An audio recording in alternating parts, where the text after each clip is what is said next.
All right, everybody, welcome to the show and new format, new intro. This intro is only about 10 seconds longer, but for the first time, we break down how to actually manifest tangibly, understanding the mindset, the how with my incredible queen, and drop some new gifts for you in the episode. So let's get into the show.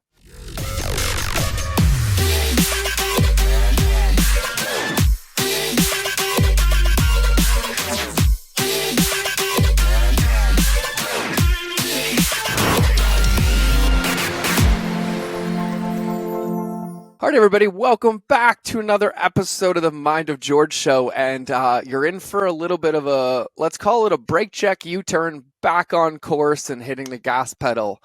Because we're changing the structure of a show a little bit based on your feedback. And I am so excited, and actually kind of ramps me up a little bit more because we're starting with dessert first. So you're going to start noticing the intros are a whole lot shorter, and me and my incredible guests, and even on the solo shows, we're going straight to the meat, straight to the takeaways, and straight to everything for you to benefit first. And then if you stick around, you'll be able to get some more backstory and context. But as everything, and I say this all the time on the podcast, the most important thing to do is when you pick up the piece that lands, pause, go put it into your kitchen, and earn the right to come back and get the next piece. There's no problem in not listening to the whole show. There's no problem in not finishing everything. The most important part is when that radio dial gets tuned in and you're like, oh, that's it.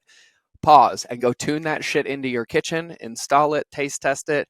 And then if you want to come back and finish, you can. But I think that's a really, really important part. And so a couple other quick notes before I talk about today's incredible guest, and these will be short. So we are investing a lot of time and energy into the podcast on Spotify. And so a lot of you listen on Apple.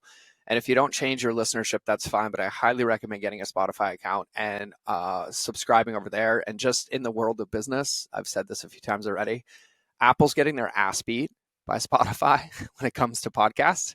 And Spotify is giving us tools and things that Apple's never have. And I just have a whole lot more faith in that platform. And I change my consumption over there too. So I'll let you go handle that. And I'll mention some of this throughout the show for the rest of it. But now it's time to get in with my incredible guest. And by my incredible guest, I mean one of the greatest gifts and brightest light in my life, who I had the absolute honor and pleasure to meet, to learn from, to be healed by, inspired by, seen by, just developed a lifelong, what feels like friendship on so many levels with this incredible woman. And she has just, from the moment I met her, every person that's in her presence, myself included, seems like the moment they leave the conversation or the experience, their light turns up brighter and you didn't even know it could. And I'm just honored and excited to have my dear friend Lucie here. So Lucie, welcome to the show. Hi, George. It's so great to be here. Thank you for those kind words. Oh my God. I could spend the entire podcast just doing a external view of all the amazing things that I think that you are and what I see. And yeah, that would be the whole show. But to keep my word, I think what's really, really funny is I want to start with the word manifestation, because if anybody on my show has listened to me since the beginning, 450 something episodes ago, or even followed me before then, they've kind of seen my relationship with things that I now consider a part of my life, and understanding and believing in manifestation being one of them, go from like, that shit don't exist. That's not real. Hustle and grind 24 hours a day and make more time, to now I feel like I fully understand and believe it. And I'm more than toe tapping. I swim in the pool, but it was just something that I didn't understand for so long. And I feel like there's so much value in actually understanding what manifestation is, the difference between that and taking action, the mindset and all that stuff. And that's kind of your zone of genius. So I'd love for you to take the wheel. Yeah, well, I completely understand why you're definitely not the only person who might scoff or be skeptical about the term manifestation. And I think that it's become an overused word. It's become there's a whole bunch of misinformation out there about manifestation.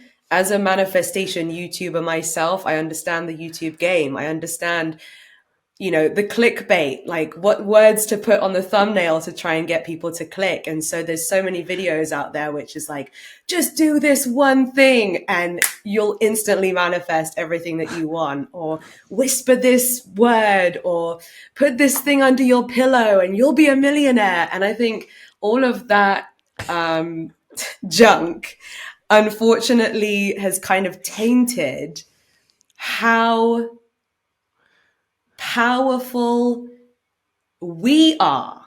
I think all of that kind of clickbait stuff causes the viewer to forget that you are the creator of your reality, and that it doesn't have to be super woo woo and, head in the clouds. Manifestation, from my point of view, is the turning of something that was once an idea into a physical 3D reality. And yes, working and taking action is often an essential part to turning an idea into a reality. But also, for anyone who has worked and worked and worked and hustled and sacrificed everything in their life and completely lost all balance, they've sacrificed relationships, sleep, health, everything to achieve a financial goal, for example. I'm sure that there's people listening who've followed the mantras of, I'll sleep when I'm dead, and all of the kind of hustle culture things, who have maybe done the work and not got the results, who've maybe put everything into it and then felt burnt out and wondered where it went wrong. They thought, I followed the formula, I did all the work, I sacrificed everything else in my life. Why haven't I got my fairy tale? Where's my dream come true? And so I got into manifestation because I was that entrepreneur. I was the entrepreneur who had lost friendships, who had lost all kind of sense of fun and enjoyment. I went to a transformational workshop, and they put fun and adventure as one of the key things that you need to have in your life. And I thought, oh my God, I haven't even thought about having fun for years. I thought that I had to wait and earn the right to be able to enjoy my life. And I was delaying my happiness and all of this stuff. So I've been that burnt out entrepreneur that's completely sacrificed everything and then not got the results. And that deep, dark hole of failure combined with loneliness and burnout caused me to start questioning things, and caused me to start deep diving into what else is required to create my success. And that's what led me down the rabbit hole of learning about subconscious beliefs, stories that we don't even consciously know are driving our entire life, driving us into self-sabotage if the subconscious beliefs are programmed in a way that's going to hold us away from success. So for me, manifestation, yes, it's about energy. Yes, it's about understanding that we are more than this meat suit, and we can feel so connected to the energy around us. And it's also about brain science, neuroscience. And I love combining the science that I've learned about how to turn ideas into reality with the woo-woo, with the spiritual, with the things that I've learned from some of the greatest spiritual masters that I've had the pleasure to meet and spend time with. And as I learned more and more, and I poured thousands of hours into understanding it, I sort of married the two together and really understood what it takes to turn ideas into reality. So for anyone who's not spiritual, for anyone who's not into, prayers or anything like that, that's okay. Manifestation is still something that is available to everybody. It's something that we all do every day anyway. So I figure the more I can understand how the process works, the more I can understand how this game of life works. And the better you understand the game, the better you can play the game, the more likely you are to win the game. 1,000%. So I wanna I just first off, I wanna say hell yes to everything that you just said.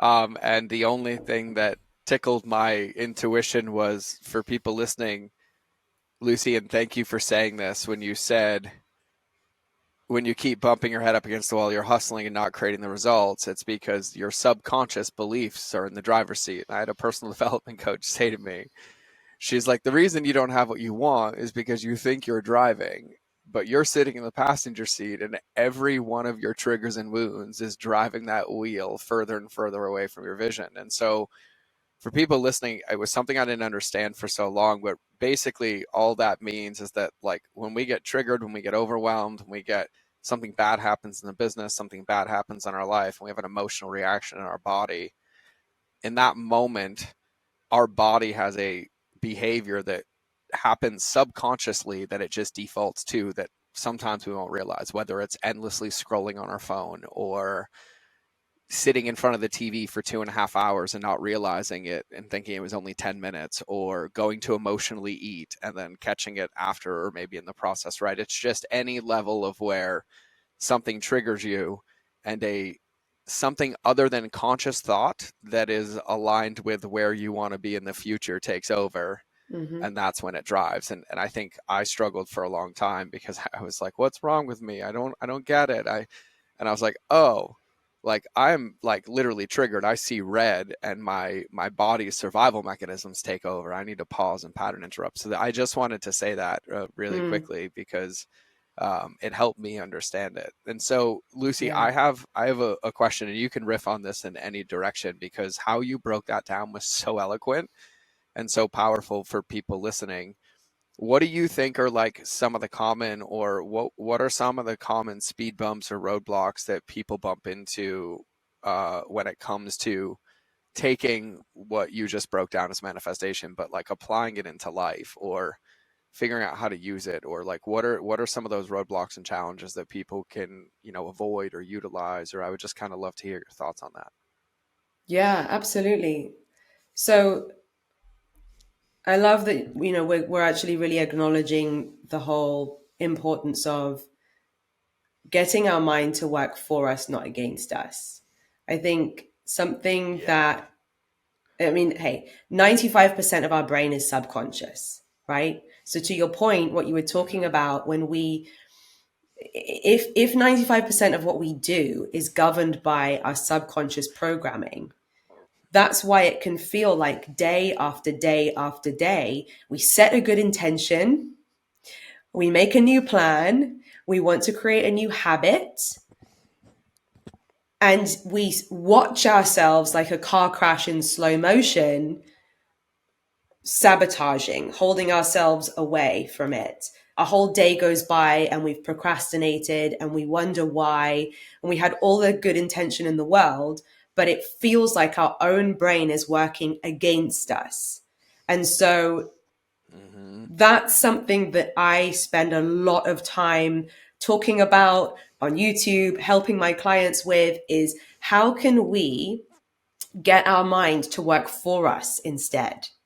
So imagine if your own brain didn't hold you back in the moments where it counted. Imagine if your default setting was to just do the needle movers. You've taught me so much about, Mm-hmm.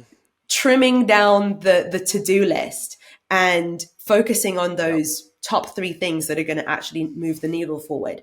That is so valuable for entrepreneurs. For me, I now implement that into my life. And not but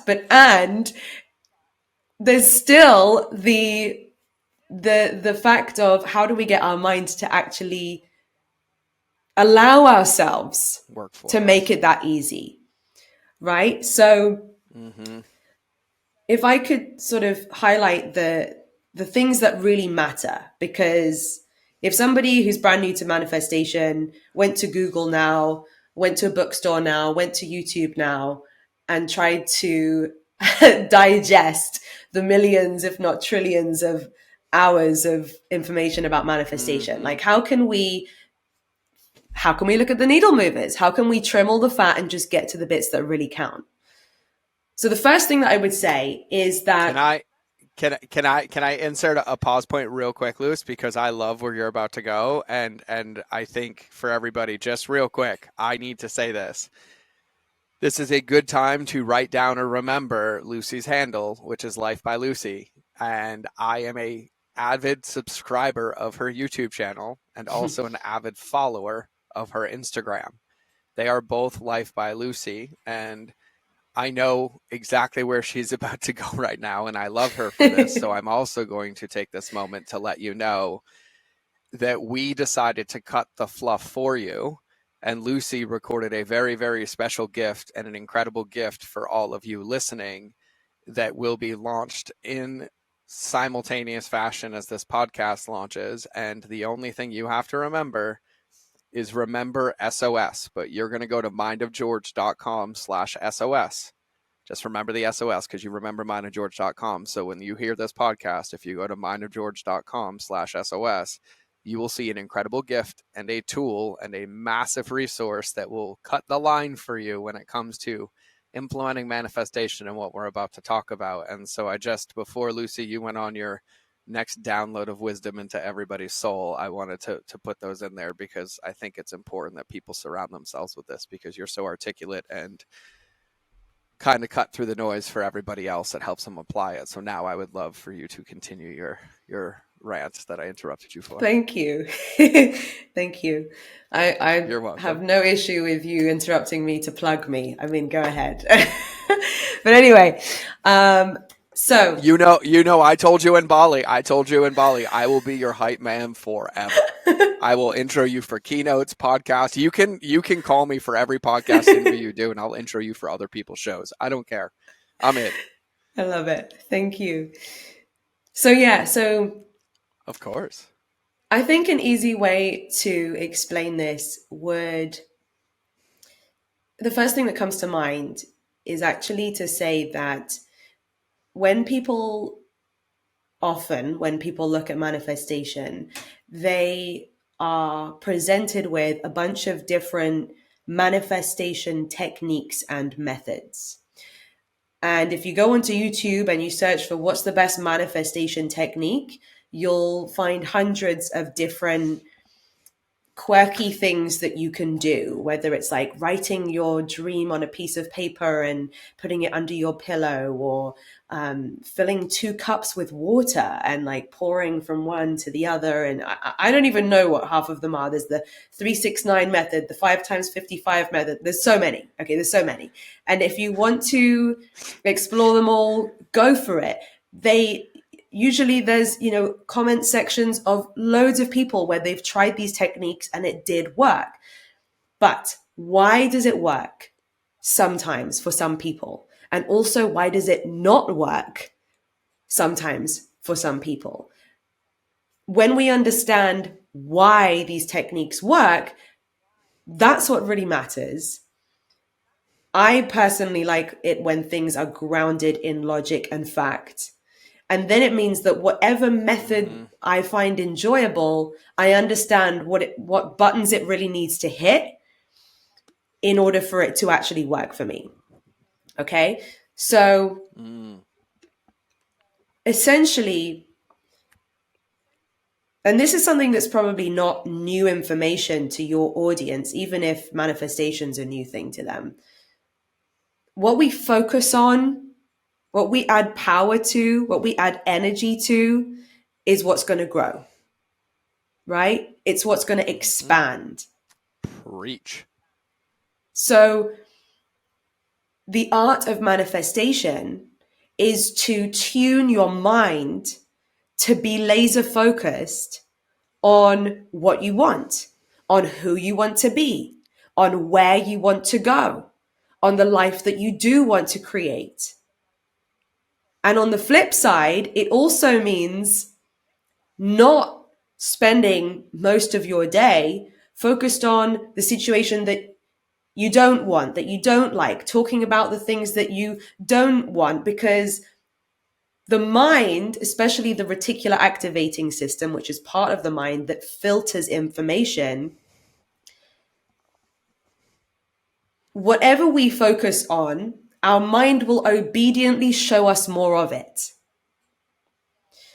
You know, have you ever played that game where, you know, like if you're in a long car journey or something and you have the game yellow car, right? And so you're sat in the car and you're trying to spot how many yellow cars you can see. And the more you play the game, the more you get really good at spotting anything that's yellow. Your mind will see anything that's driving past you that's yellow because your mind has been given the instruction of find yellow. Then if you change the rules of the game to, okay, now we're going to play spot the red car, again, everything else kind of fades out, blurs out, and all the red things are in hyper focus. That is a very basic example of how our mind doesn't notice everything equally. Our mind notices specific things of focus more than everything else. And this brain function is incredibly useful for us because if we were to receive all information in equal measure, it would be so overwhelming. We wouldn't be able to concentrate, give enough energy to any one thing. So it's designed to help our, you know, incredibly powerful brains to be able to compute things in an energy efficient way. Our brains are incredible, right? But instead of it being yellow cars and red cars, imagine if we are in the habit of focusing on all of our problems, on all of the lack in our life, on all of the toxic men, on all of the toxic women, on all of the people who do X, Y, Z, whatever it might be. Our mind will obediently filter everything else out and show us a ton more of that stuff that we've been focusing on. And then we wonder why it feels like a vicious cycle. And we wonder why it spirals. And we wonder why life seems to be so terrible for some people when their mindset is, when that's all they talk about. So what's the flip side to that? The flip side is, okay, what if I built a new habit of becoming meticulously careful about where my focus is going? What if I just for a week, just for 30 days, decided to focus on all of the abundance that I already have in my life, on all of the ways that my body is healthy, on all of the money that I do have, on all of the good people, on all of the good things, on all of my blessings? And what if I focused on actually, instead of the lack in my business, what if okay, I want more customers. You have 2 customers and you don't even appreciate them because you're so dissatisfied with the 10 customers that you don't have. What if you felt so much gratitude, appreciation, love for the fact that, wow, it's all stacking up. 2 more, right? Your mind, that's the bit that you need to focus on. Your amazing brain does the rest for you as if by magic. It feels like magic, but I've done this myself at a point in my business where I was frustrated, stuck. The numbers weren't moving. The volume wasn't increasing. And I was so frustrated. And it didn't matter how hard I worked. The numbers still didn't grow. Someone told me this trick. Someone told me, stop hyper focusing on all the lack. You're missing out on being able to focus on what there is and how good that is. And so as an experiment for 1 month, every time I looked at the numbers, I chose to feel good rather than frustrated. I chose to feel grateful for every sale, however small. And as if by magic, the next month, there was so much more energy flowing through my business. There was momentum. There was customers coming in more easily, right? And Yeah. Mentally I was a lot more well as well, so that's just kind of like a real hands-on example of how this stuff doesn't have to be super woo woo and like giving all your power away to some kind of higher power, and instead it's about understanding, whoa, Yep. hang on, when I understand how my own brain works, it's a hack, right? It's like biohacking Yep. and Yep. leveraging what you already have. Yeah, I thank you. I love all of this. A few reminders on my personal side um, that helped me with this. I'll never forget my personal development coach, Lisa Kelman. But the first time I was taught this distinction, what you resist persists. It took me 5, 6 years to understand it.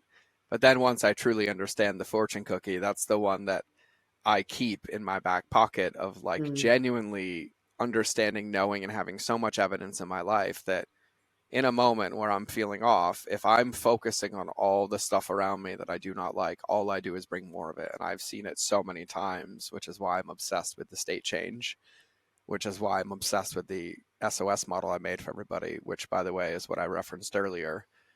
But the other thing that I realized too is that everything that you're sharing, Lucie, is that that reticular activating system is a muscle and it yeah. atrophies because it defaults to the way that the human body works and the limbic system works is that when you are in fight or flight, which means when you're in that triggered state, your body actually wants to keep you there because it doesn't want you to move because it's trying to protect you. And so when you stay in that state, it actually gets deeper and deeper and muddier because your physical body and your biological functions want to keep you there as well. And so I Right. remind myself of that too, because it only atrophies because we don't flex it, but flexing it is flexing it as many times a day as required. And people laugh at me, but you've heard it on this podcast where I've said something and then I've said cancel and then I've replaced it. And that's because I wanted to do it in that moment. And so those, I think, just for everybody listening, might be like helpful reminders that, you know, in my belief, being a human being is an active state, but it's active meaning it's a conscious awareness with intentional behaviors Mm-hmm. aligned to creation in the future, not in reaction to the past. Mm. And it's that choice to move forward over and over that makes the biggest difference. And for everybody listening to what Lucie just broke down, I'm going to make this tangible into a takeaway for you right now, because if you really think about it, you need two things to understand. You need two things to change your environment. You need to know where you want to go, and then you need to know where you are. And then you don't change the habit or the task, you change the beliefs. And then the Yeah. belief informs the habit, and the habit informs the tasks, right? And so the first thing that you need is clarity.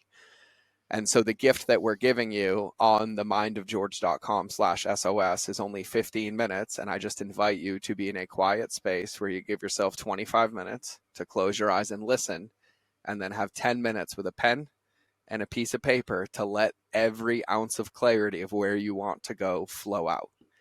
And then what Lucie was sharing, and I think it's so important to understand this, is that momentum doesn't exist.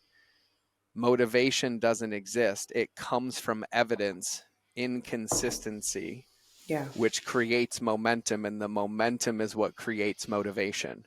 But all of them start with an action. And so if you get clarity on your future and vision, and then you go read the book Atomic Habits, and you are gentle with yourself and you flex that muscle and you implement it piece by piece by piece, that is an actual how tangible way to, for lack of better terms, quote unquote, manifest.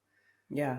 But I would believe to say that the most important part is that the manifestation or the future state is not limited to the pill bottle that you're currently in, which means you have to think about it when you're not in overwhelm, when you're not in, oh my God, when that reticular activating system isn't tuned into red, but it's tuned into like, oh, I want to think about my future, even 30 days or 60 days or 90 days in from a place of possibility. So I just Mm. wanted to put a bow on that. And Luce, I would venture to say, would it be fair to say that this is also how you, in one of the most crowded spaces and crowded markets, took the same principle and have a YouTube plaque behind you and manifested your way magically by putting it under your pillow to get over 100,000 subscribers? Exactly. Exactly. It wasn't just wishing and hoping. Let's put it that way. It was I might title consistency. the episode how a, oh sorry. There was a little delay. I was gonna say I might title the episode how a letter under a pillow led to 100,000 subscribers. No, please don't.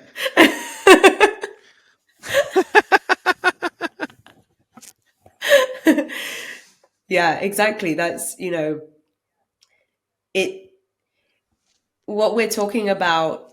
And let's take the example of the journey to reaching 100,000 subscribers on YouTube. There were multiple factors to creating that, to manifesting that, right? One was a whole lot of consistency. One was a whole lot of Mm-hmm. taking massive action. But subconscious beliefs, a regulated nervous system, and focus were just as important, just as essential as the recording videos and uploading them consistently.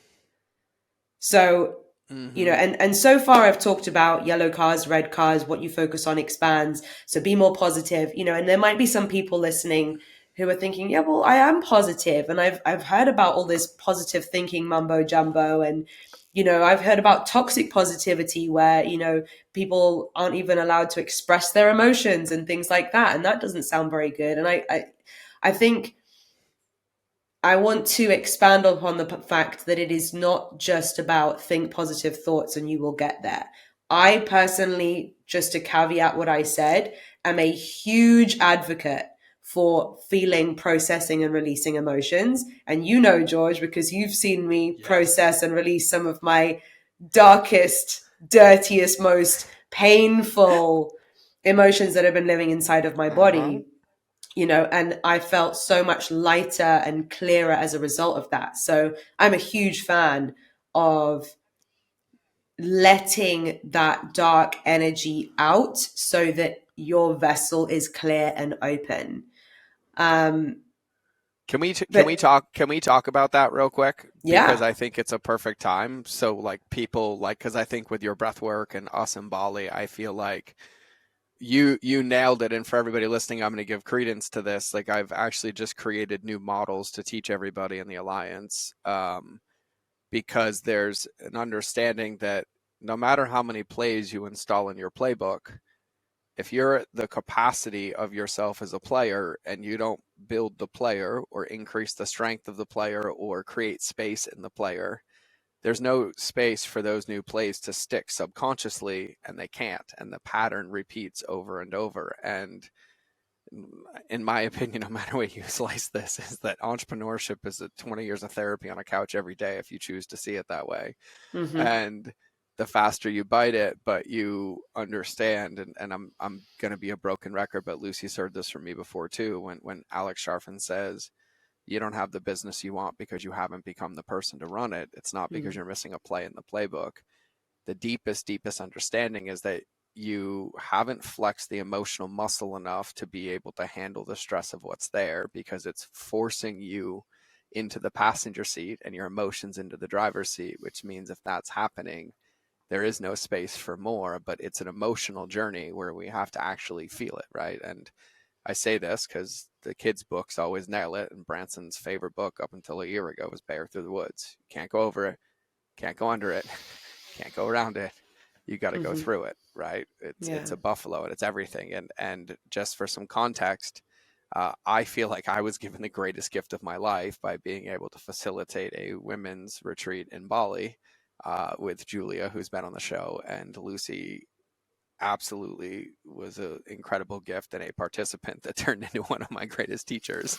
And I just got to be in, co-witness and co-creation. But you guys have heard me talk about this a lot with just building a relationship with yourself, whether it's a stillness practice, whether it's meditation, whether it's walking, whether it's breath work, whether it's working out, whether it's reading the book The Comfort Crisis and finding a masogi. But I will tell you that I am a massive, massive proponent for breath and using Yeah. breath work. And Lucy and I did breath together in Bali, and I facilitated transformational breath work, which is like a holotropic breath. And Lucy's going to share, but it all ties in, and I feel like it's a really good segue for peeps to understand. Yeah. Yeah. My So two go biggest for it. takeaways, my two biggest takeaways from you from Bali, like, I had a whole journal filled with notes, but the things that so far I've been able to unpack and implement was something that you said to me on a break, I think it was. And you were talking about how, I think we were talking about how, we all have tried morning routines and different things. Like we meditate sometimes, we do breath work sometimes, we exercise sometimes. And then you just said it in a way that completely reframed it for me. And you were like, I have to earn the right to touch my business. As in, I've got to do my energy tools first, whether that's exercise, breath work, grounding, whatever it might be, before I'm even allowed to go to the office, to send the email, to record the content.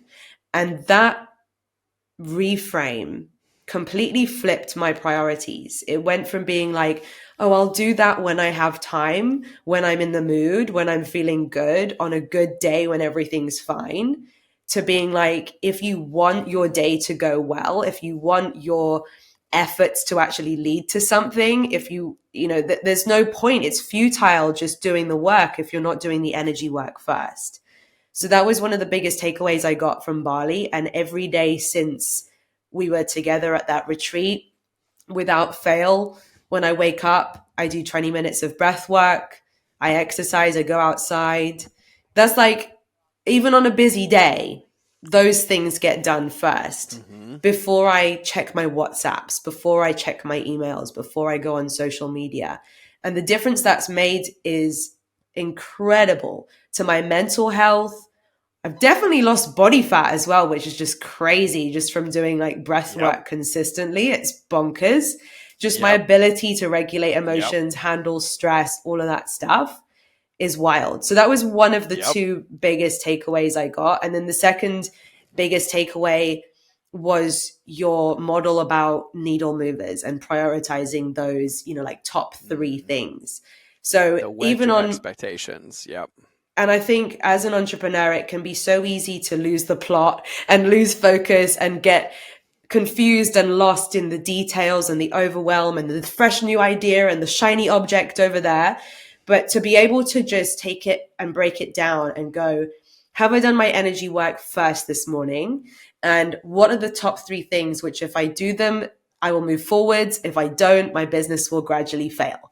And it's like, if I just do those things, then no matter what kind of busy day I've got, or whatever kind of mood I might be in, or however exhausted I might be, I know I'm moving 1% in the right direction.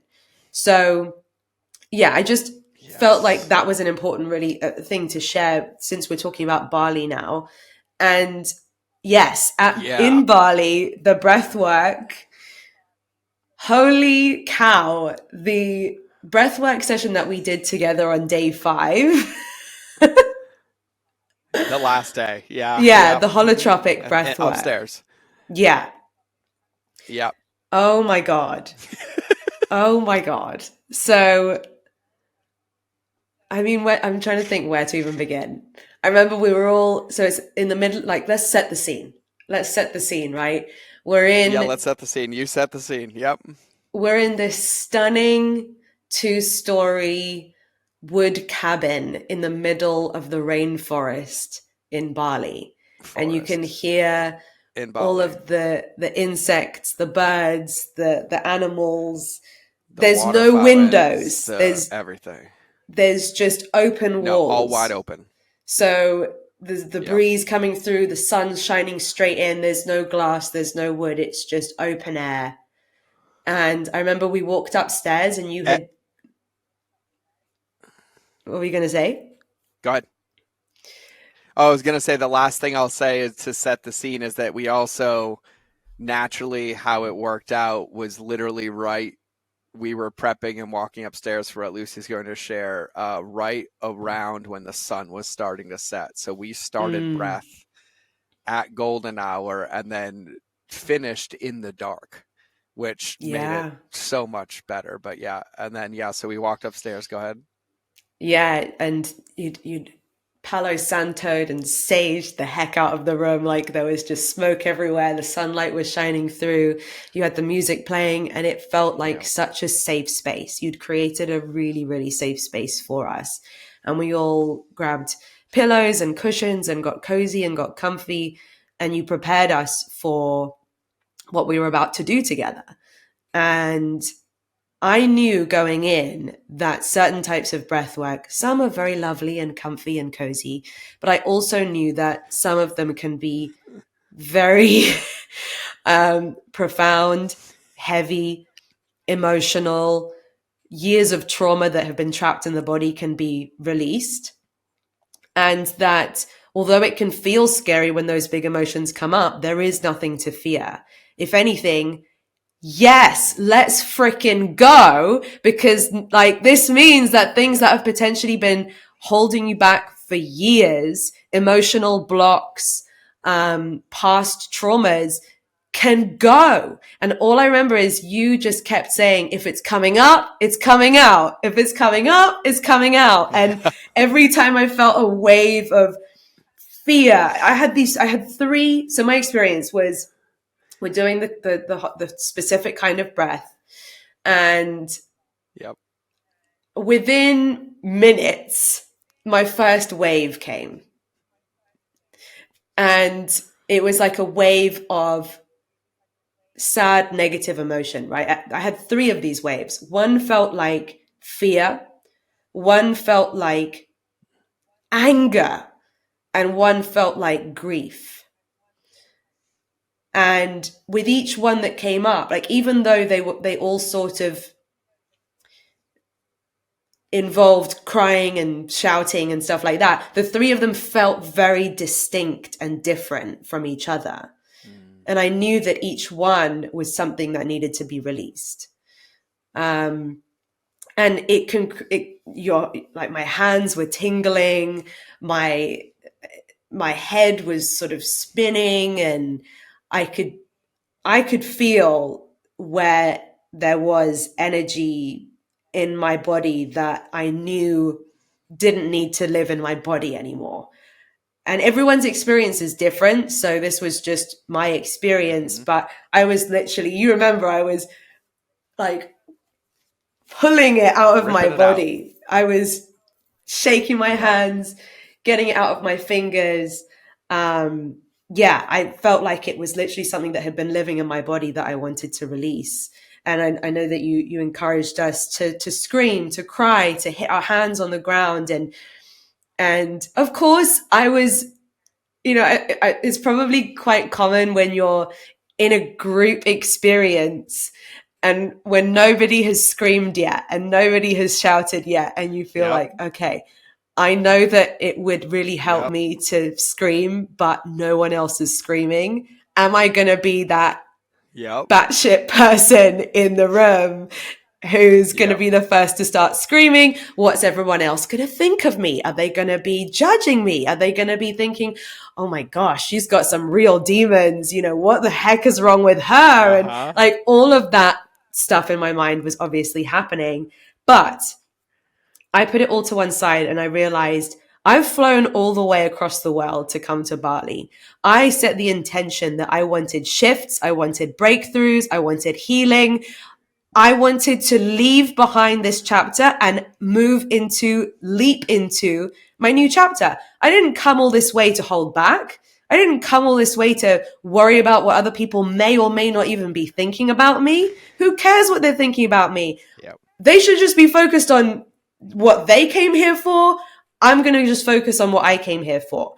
And as soon as I shifted into that, I was like, okay, let's go for it. So I think I was the first to start screaming and throwing my hands on the You were, floor and and everything. I'm so great. I'm so grateful. But everybody, like even when I brief it, and I'm briefing the ground rules and breath, and I'm like, and listen, if you feel like screaming, let it out. You might be the first one, but everybody's waiting for the leader to go first and needs a permission slip, because I don't know if you remember, but the moment you opened your mouth, it was like an orchestra of old faithfuls starting popping, right? Laughter and a Yeah. yell and a scream and a giggle, and right, and it's like, oh, got it. And then everybody just Yeah. paints the picture together, and it's Yeah. beautiful. Oh my God, I remember. Yeah, it was so good. Yeah. Oh So man, it was so liberating. keep going. It was incredible. And so there were three waves of ugly that came out, right? But then, oh Yeah, my gosh. Then after that, I I went somewhere else. Like I went on a trip, and it was the most euphoric, yep, blissful, ecstatic trip of my life. And all I did to get there was breathed. Do you know what I mean? It was yep, like yep. I was I was hallucinating things, but it wasn't scary. I knew exactly where I was. I knew I was completely safe. And these visions that were coming to me with so much love. And it was no doubt because I'd Mm-hmm. released all of this stuff first that it was like I was completely open. And I think that's how I was able to experience, some people call it like tapping into it and experiencing the fifth dimension, or like feeling what true consciousness really is. I first saw this face of like Mama Gaia. Do you know what I mean? Like the woman that is the Mm-hmm. creator. Mm-hmm. Just this big round face. Mm-hmm. And she was just smiling with her eyes closed. She was just nodding and smiling at me, nodding and smiling, just like so reassuring. Just right here. Like I was there lying on the floor and she was Mm-hmm. there. Right. And then one by one by one, I saw the face of every animal. Every animal looked at me square in the eyes, and I just felt unconditional love. Like, you know, when the cutest dog in the world just looks at you with their pure eyes and they're just Mm-hmm. loving you with no judgment. Basically, every animal came to me in that vision, just giving me love and love and love. And I felt all the love that the universe has for me, for everyone. And I felt my connection to it all. And it was so healing. And I could have stayed there forever. And I just thought, I just Mm-hmm. want to live on that frequency of love. I just want to, I want everything that I do to come from a place of love. I want every person that I come into contact with to feel loved. I want every animal on this planet to feel loved, you know? And it was just such a pure place to be. And I understood that that's what's actually real. The stuff that I had purged, the pain, the fear, the suffering, that had left, and I was left with what was real. Mm-hmm. So, yeah, thanks for that. My body, yeah. Yeah, you're welcome. My body, like, just so everybody knows, like I was facilitating this breath work, and I think we had 14 women breathing at the time. So I have a very different experience, while also many shared experiences in being an external witness to what's happening on the inside as well, because on the outside it doesn't always look the same. But I literally am having like flashes of like serotonin and dopamine flushing through my body right now, because that was just such a sacred, powerful space. And I think for people listening, to make this tangible as well, one of the most powerful lessons I believe I was ever taught from many of my teachers and healers was the fact that if it's coming up, it's coming out. And I was for so long because I never realized that 3-year-olds had it right. the reason we celebrate temper tantrums is because they're toning, regulating their nervous system. And if you ever notice, the moment they're done, they're happy-go-lucky and they never forget it again. The human body doesn't have a built-in biological function to purge our lymphatic system after it's been stressed or attacked like most mammals do. Movement, sweating, and releasing the emotions is the way. And I said this in Bali to the women as well, and this was something that resonated for me personally in my journal a couple years ago when I wrote it. And I just simply wrote that my level of healing never had to match my level of trauma. And trauma is anything that takes me out of my happy state, out of my emotional state, anything that makes me lose control of the radio dial, the frequency that I choose to be in, is trauma. And it's just a trigger. It's just something that upsets me or creates an emotion or an experience in my body. And so I just think it's so powerful and so important to understand that it doesn't have to look a certain way. It doesn't have to be intense. It can be as simple as closing your eyes, breathing 4 times, and then feeling like crying, letting a cry out, and then feeling complete and getting back in the game. It could be going for a run and a half a mile in, you feel like letting a primal scream out. Well, fucking let it out. Who gives a shit?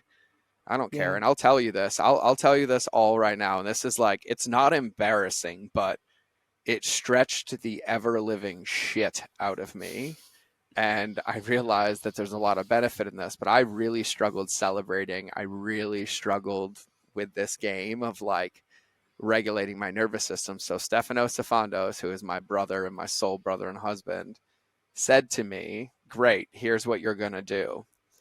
You're going to put on your pink bathing suit. You're going to go down to the beach that's overcrowded, and you're going to make them think that you escaped your handler and the people watching you are missing you because you're going to be rolling around with so much ecstatic joy that they might want to 5150 you, put you in a psych ward, think you escaped your handler, but you're just so exuberant. And I remember it like it was yesterday. And it was one of the Oh, most how uncomfortable liberating. things I've ever done. But then I also remember the moment, like 30 seconds in, where I was just like, there's the switch. Fuck it. No Yeah. one's judging me. No one's attacked me. And then people started like smiling. And I was like, oh my God. And I just realized that I lost for so long because I trapped so much stuff in. And when it's trapped in, whether we realize it or not, we're never allowed to fully grip the steering wheel. If there's any level of that emotion or that stuckness that hasn't been acknowledged or hasn't been released or at least hasn't been diagnosed, no matter how much I pretended to be in control of that steering wheel, there was this nagging thing that never let it stay in the lane. And so I just think it's important for everybody to understand it. It doesn't have to be huge. It doesn't have to be hard. It's just this doesn't feel good. What Yeah. is this? How can I get this out? How can I get back in the game without this controlling me? And I think is the most important part, because there's just, whether it's breath work or whether it's journaling or whether it's listening to a song or screaming into a pillow, it's just you really choosing to honor your vehicle or this existential meat suit that you never read the owner's manual for. And it's Right. like, oh, got it. Thank you. Oh, I hear you. I feel you. Right. It's just asking for attention. And sometimes I think the last thing I'll say about this is I lost because also when I released it, rather than just letting it be gone, I just asked why 1,000 times so I could almost reinstall it. And so the other lesson in this is like, when it's out, it's out. I don't care why it's out. I don't care why it was in there, because if I realign to my quote unquote manifestation of where do I want to be in the future and what are these behaviors, I got back on the field and I get to go play the game. And so, yeah, thank you for sharing that, Lucie. It's an incredible gift for me to be able to hear that, because you never know, right? And I'm just like, okay, this feels good. Let's do this, ladies. And you're like, yeah. And I'm like, let's dance together. And then it was beautiful. And then we had the cacao ceremony. Oh, And then, yeah. yeah, it was such a beautiful, beautiful experience. Holy moly. Okay. Yeah, it really was. I just have, it really, really was. I just have, I think we're gonna land the plane. But I have one final question for you. But before I ask that question, for everybody listening, I'm gonna go out on a limb here. You know how selfish and skittish I am with my recommendations, including my energy and attention. Lucie's content is content I consume, content I follow, content I share. that I personally use and content that I have a through line to say, hey, can you personally create me one of these so that I can use it every day? And so can my people, like someone that I consider a teacher. So Life by Lucie is LifeByLucie, and Instagram or YouTube, Instagram to be connected, DM, YouTube for her incredible videos, her content, all of it. And as a reminder, just remember SOS or shoot us a DM on Instagram, it's George Bryant that says SOS, and we'll send you the page and we will send you the guided visualization and meditation to get clarity and to help you fill in these pieces from Lucie, which I'm really, really honored and excited to share. And that SOS page is also a gift to all of you with the SOS model in what we have and how we help it to help you do this and release these emotions. And that's the model that we made with all the tools and resources, with Lucie's being a part of it on that page. And so it's just our way to help and keep you in the game. And so go check that out and make sure you follow Lucie. And so Luce, this is my favorite question, and I'm really, really excited to hear your answer to this one. So I'm gonna just prep you, but this is just an intuitive whatever feels like coming out of you. So do you remember seeing the movie Men in Black where they have that flashy thing that erases everybody's memory? Yeah. You know what I'm talking about? Yeah. Okay, cool. So I want you to imagine that everybody listening for the last 55 minutes just got flashed in the eyes, and you have this moment to tattoo any wisdom on their soul that will keep their light bright and they can take with them for the rest of their life. What is your tattoo wisdom? Hmm.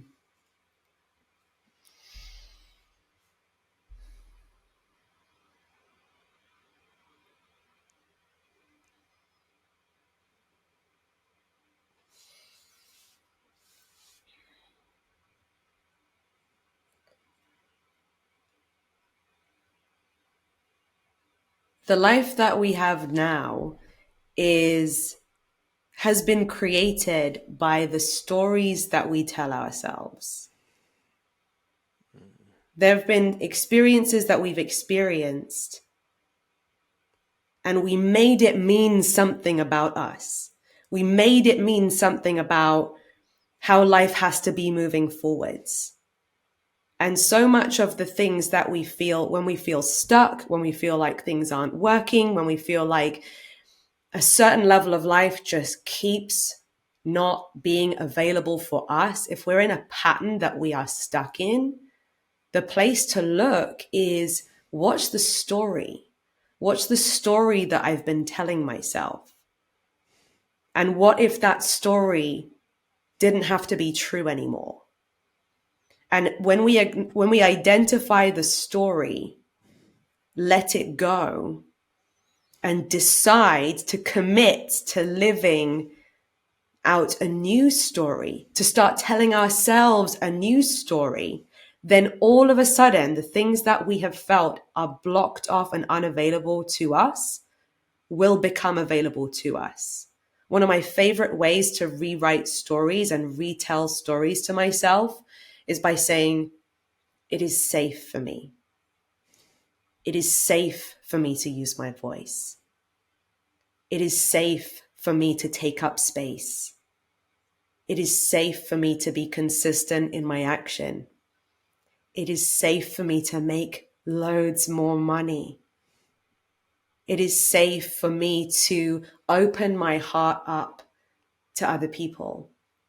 It is safe for me to be in a dreamy, intimate relationship. It is safe for me to be a powerful woman in all ways. And so any areas in our life where we're feeling stuck, if we can identify what is the fear, what is the story I've been telling myself, and in what ways am I scared of the success?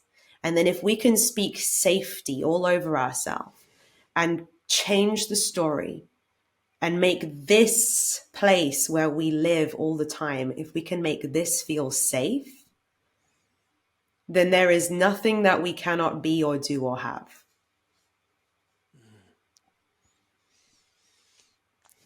I'll put a bow, tie a ribbon, and tattoo over that just so it sticks for everybody because I couldn't think of a better way to wrap the show. Lucie, Thank you from the bottom of my heart for being here, for sharing your wisdom, for sharing your light, for walking it, and sharing all of your stuff with everybody listening.